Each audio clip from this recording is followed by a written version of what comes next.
The Board atau si Dewan digambarkan sebagai entitas astral yang super misterius. Dia punya bentuk visual segitiga terbalik dan kalau ngomong suaranya kayak orang yang lagi dibekep pakai bantal.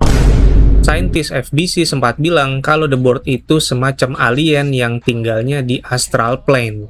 Saat ditemukan pertama kali, The Board dipercaya terhubung sama gedung The Oldest House dan mengalirkan energi gaib yang luar biasa. Gua pakai kata terhubung karena ada semacam aliran energi gaib seperti teknologi tethering yang fungsinya itu menjadi penghubung supaya alam astral di mana The Board tinggal bisa ketemu sama si The Oldest House. Ini sebetulnya kayak analogi kapal laut dan dermaga ya. Kalau kapalnya mau berlabuh di dermaga, maka dia harus mengikat dirinya ke semacam pasak atau boulder. Ya, begitupun dengan si The Board ini, dia bisa terhubung ke gedung tua karena bertaut lewat pasak misterius yang bernama The Nail.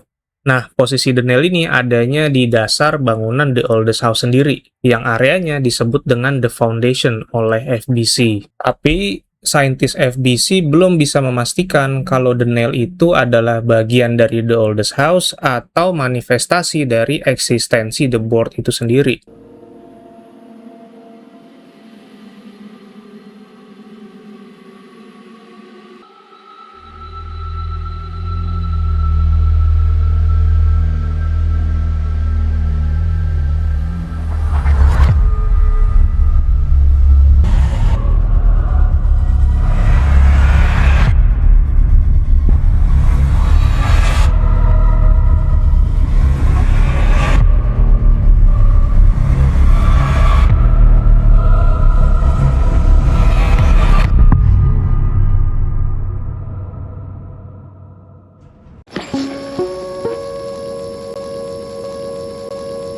Menurut Profesor Theodore Ash Jr. yang ikut mendokumentasikan temuan The Board pertama kali, eksistensi makhluk astral ini bisa dikaitkan dengan kepercayaan agama Kristen seperti simbol Maria Magdalena misalnya, atau Siti Hawa istrinya Nabi Adam, atau bahkan bisa sampai ke simbolisme kelompok pemuja setan. Tapi faktanya, para ilmuwan FBC belum bisa memastikan si The Board ini merepresentasikan apa. Terus faktor lain yang membuat entitas astral ini jadi kayak misterius sosoknya karena nggak banyak dokumen yang sempat dikumpulkan atau dokumen-dokumen hasil dipelajarinya The Board, dan sisa-sisa dokumennya juga kayak disembunyikan serapat mungkin di arsip organisasi FBC, terutama sejak insiden yang pernah terjadi di The Foundation. Dan memang kan The Board-nya juga secara terang-terangan menolak dirinya untuk dipelajari oleh para saintis FBC tersebut. Makanya insiden di The Foundation diduga kuat adalah ulah dari The Board yang memerintahkan Astral Copy dan mungkin juga Astral Spike untuk menghabisi banyak agen FBC di sana. Termasuk kan yang jadi korbannya juga anak buahnya Profesor Ash sendiri. Emily Pope aja diusir sama The Board. Dia nggak boleh lama-lama di bawah Foundation katanya. Cuma memang perintahnya datang lewat si Jesse Faden. Di sini kita bisa menerka-nerka sedikit lah ya. Kalau The Board ini sadar akan tingginya kecerdasan manusia. Dan lama-kelamaan bisa jadi ancaman yang kemungkinan mereka bisa membongkar eksistensi dan tujuan si The Board itu sendiri. Terus ketika FBC mengalami reformasi, yaitu pergantian pemimpin ya, si Zachariah Trench ini kan memiliki mindset kalau dirinya itu nggak boleh percaya begitu aja sama The Board, apalagi sembarangan bergantung sama penggunaan object of power. Alasannya mungkin mengingat kejadian di masa lalu, di mana Broderick Northmore kelihatan kayak nggak punya pikiran kritis, dan akhirnya membuat organisasi FBC itu seolah jadi terjebak dengan perjanjian khusus bersama si The Board. Ketika Northmore menemukan service weapon, terus terhubung sama The Board, itu bisa diibaratin kayak anak kecil yang mau-mauan aja tuh dikasih coklat sama orang asing. Terus kalau The Board bisa terhubung sama The Oldest House lewat The Nail, maka The Board bisa terkoneksi sama Direktur FBC melalui setidaknya ya dua cara, yaitu service weapon dan telepon hotline. Intinya masih banyak lah misteri yang menyelimuti sosok The Board ini. Contohnya kayak apakah dia yang mengendalikan The Oldest House, terus kalau iya udah sejak kapan, dan apakah The Oldest House itu memang rumahnya si The Board sejak zaman dulu, atau The Board itu adalah entitas asing yang berhasil mampir ke bumi dan bertaut ke si The Oldest House. Pertanyaan barusan jadi sulit dijawab ya, karena para saintis di FBC sekalipun mengakui ilmu sains modern belum mampu menjangkau pengetahuan soal dunia astral lebih dalam. Dan bisa jadi juga ada catatan sejarah dunia soal The Board yang mungkin aja sengaja ditutup atau dihapus sejak zaman dulu.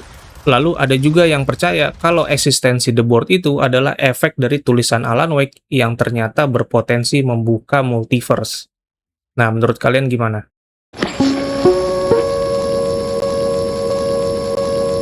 Sejauh yang ditampilkan di game Control, The Board punya peran mengatur kebijakan dan arah direktur FBC. Jadi dia jelas nih makhluk punya kecerdasan ya soal hierarki. The Board juga terbilang cukup cerdik karena dia paham bahasa manusia beserta makna dari persepsinya. Contohnya ya dia pakai kata direktur sebagai cara untuk ngasih privilege ke manusia. Dan ini juga yang jadi misteri sebetulnya. Sebutan direktur oleh si The Board ini seakan-akan terpisah makna aslinya ya dari jabatan di dunia nyata, yaitu direktur FBC itu sendiri. Orang yang disebut direktur sama The Board kayak berperan mewakili agenda misteriusnya The Board. Dan salah satu tugas direkturnya adalah memastikan nggak ada lagi ancaman yang datang ke Foundation. Emang kenapa tuh di Foundation? Jadi waktu itu sempat ada momen di mana terjadi astral bleeding, yaitu ketika koneksi astral plane ke The Oldest House melemah. Soalnya si Denial-nya itu hampir rusak total. Di sini kita diperlihatkan kalau The Board itu takut ikatannya ke The Oldest House dan dunia manusia lenyap. Terus ada pertanyaan menarik. Berarti logikanya harusnya gampang dong kalau mau memutus ikatan sama The Board.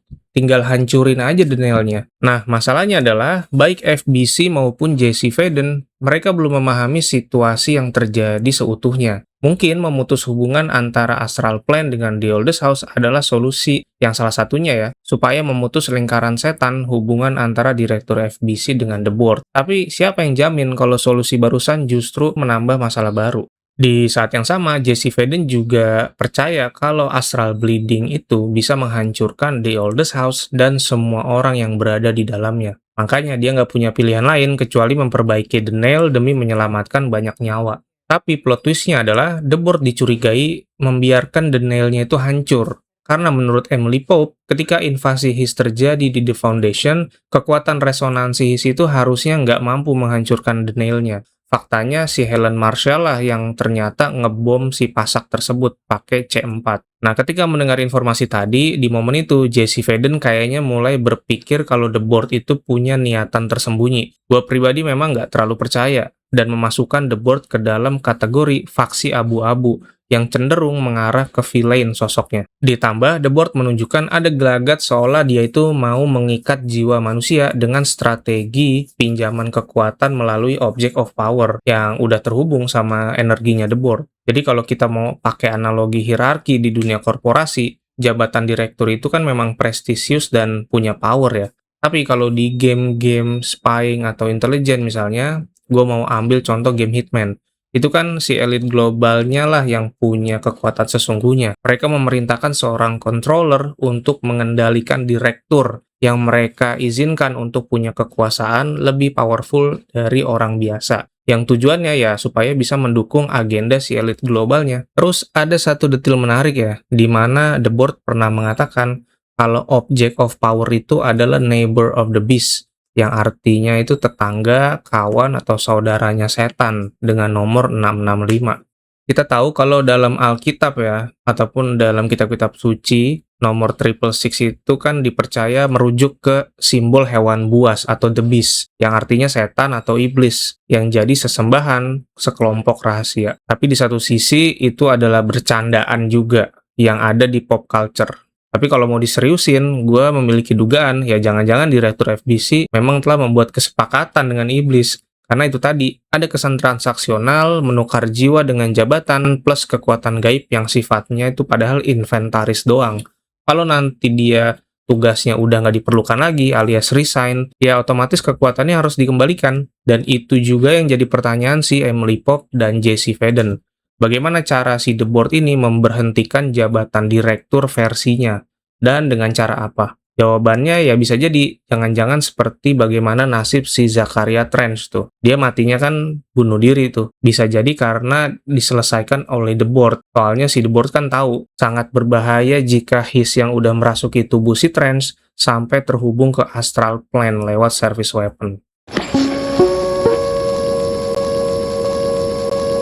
The Board punya cara unik untuk memilih calon direkturnya. Enaknya kita sebut direktur tingkat astral aja kali ya. Tiap kali ada manusia yang menyentuh object of power yang udah terhubung sama The Board, maka dia akan langsung kelempar ke astral plane dan wajib melewati astral challenge. Kalau sampai gagal ya tewas. Ketika seseorang berhasil lolos dari Astral Challenge, maka The Board resmi mengatakan dia jadi direktur. Kemudian, segala bentuk komunikasi antara direktur dan The Board-nya cuma bisa lewat dua cara. Yang pertama, masuk ke Astral Plane-nya secara langsung, atau kedua, berbicara melalui Object of Power yang disebut dengan hotline telepon. Posisi hotline telepon ini adanya di hotline chamber. Menurut file resmi FBC, cuma ada dua orang yang diperbolehkan masuk ke hotline chamber, direktur sama OB-nya doang. Nah, menurut cerita, tadinya si hotline telepon ini muncul tiba-tiba gitu aja di ruang direktur. Tapi suatu hari terjadi insiden yang nggak disangka-sangka sama siapapun. Ada seorang perempuan anak magang di FBC, dia itu mendengar hotline-nya berdering dan langsung main angkat aja itu teleponnya, tanpa mengikuti protokol keamanan yang udah dibuat. Alhasil si anak magang ini kayak kena mental atau mungkin kena fisiknya juga lah.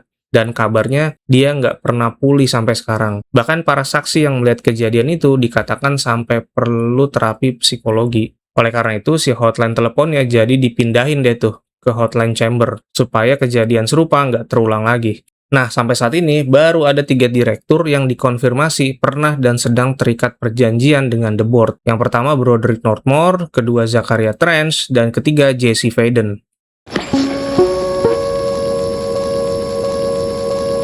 Nah, sekarang kita masuk ke teori soal sosok The Board sedikit. Teori pertama adalah The Board bukan di pihak yang baik, atau setidaknya mau memanfaatkan manusia sebagai bidak catur di agenda yang lebih dahsyat lagi. Teori pertama ini didukung oleh fakta bahwa The Board mau memanfaatkan manusia dengan cara memancing mereka menemukan dan menyentuh service weapon di Foundation, agar tercipta perjanjian atau hubungan energi di antara keduanya. Profesor Ash sendiri sempat bilang bahwa service weapon itu ibarat umpan, dan saat itu Northmore dengan cerobohnya malah masuk ke dalam umpan tersebut, dan akhirnya seolah membawa organisasi FBC jadi terjebak bersama ikatan mereka berdua tuh. Terus fakta kedua, Direktur Northmore pernah cerita kalau dia itu disuruh menjadi bagian dari The Great Cause, atau artinya gerakan besar bersama The Board. Tapi masalahnya kita nggak tahu gerakan besar yang dimaksud itu apa dan tujuannya bagaimana. Dari fakta kedua tersebut juga mengindikasikan bahwa lagi terjadi perang di dunia astral. Soalnya Jesse Faden pernah menghadapi makhluk astral yang disebut dengan The Former,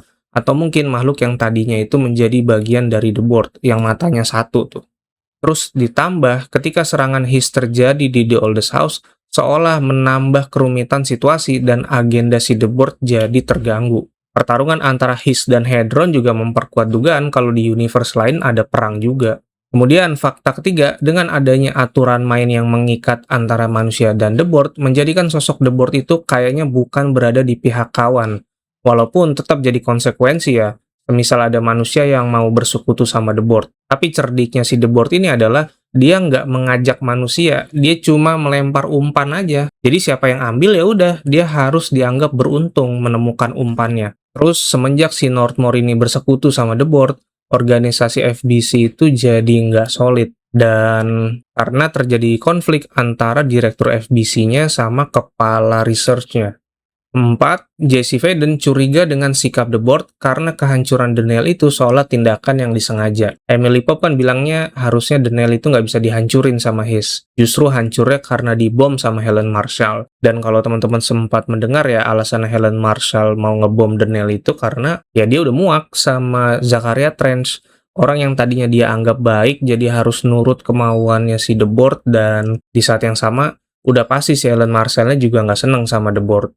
Dan kalau memang posisi The Board itu baik, kenapa dari awal nggak kasih tahu si Jesse aja soal niatan Helen Marshall? Jadi ada kesan The Board itu entah playing victim atau lagi menguji kesetiaannya si Jesse. Tapi poinnya, gue selalu yakin ini adalah tentang power play atau permainan kekuasaan. Barangkali ya, kemungkinan nanti si Jesse Faden itu akhirnya menyadari sesuatu dan memutuskan menghilang selama 7 tahun di mana dia dianggap membelot oleh The Board di kontrol resonan. Kelima, ada yang percaya kalau the board lah yang menciptakan his. Itu artinya mereka percaya the board punya kemampuan untuk menciptakan entitas resonans. Tapi kalau dari gue berpikir entah kenapa mereka itu berasal dari alam yang berbeda. Maksudnya the board sama his ya. Tapi menariknya di sini, karena kemampuan his yang bisa merusak manusia secara massal, mungkin aja si the board jadi tertarik sama cara kerjanya. Soalnya ada kesan The Board itu nggak punya kemampuan resonansi untuk menjangkau manusia dalam jumlah yang banyak kayak si His. Udah gitu tanpa perantara pula. Nah, kalau menurut kalian The Board ini jahat atau baik sebetulnya? Terus kira-kira apakah nanti Jesse Faden mampu memutus hubungan Direktur FBC dengan The Board pada akhirnya? Atau dia malah lebih dulu dipensiunkan nih di seri Control Resonance dan kemudian posisinya digantikan oleh adiknya si Dylan Faden, atau malah si The Board jadi baik. Oke, itu tadi penjelasan tentang The Board beserta sedikit teori yang sebisa mungkin masih masuk akal untuk diduga-duga ya. Kita lihat bagaimana nanti cerita Control Resonance bisa kasih jawaban setidaknya misteri yang selama ini ditinggalkan di seri Control pertama. So, sampai di sini dulu video kita kali ini. Jangan lupa like, subscribe, dan kasih komen di bawah. Gua Gray, sign out. Sampai jumpa di konten selanjutnya.